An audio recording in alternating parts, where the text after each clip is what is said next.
Ngaku salah terkait Denny Caknan dan Bella Bonita. Happy Asmara, kadang aku lupa.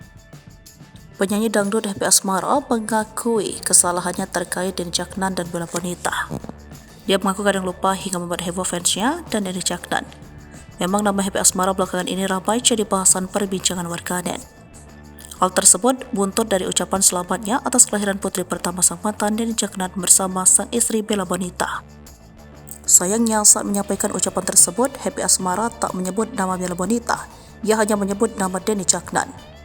Hal tersebut dilakukan Happy Asmara saat bernyanyi dalam panggung konser Harlah Sabilu Taubah Minggu 18 Februari 2024 lalu. Serentak ucapan selamat tersebut viral di berbagai media sosial. Tak ayal, Happy Asmara pun turut menuai hujatan dari para warganet.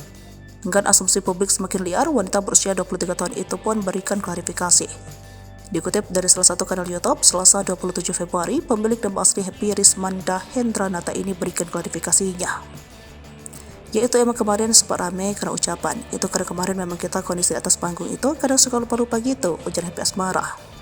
Bukan tanpa maksud tertentu, wanita yang dikabarkan dekat dengan Gilka Sahid ini mengaku bahwa ia mudah lupa saat berada di atas panggung.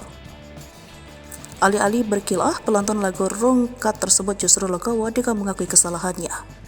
Tak mau terus menuai hujatan dari publik, Happy Asmara pun kembali beralat ucapan selamatnya kepada Mas Denny dan Mbak Bella atas kelahiran anaknya.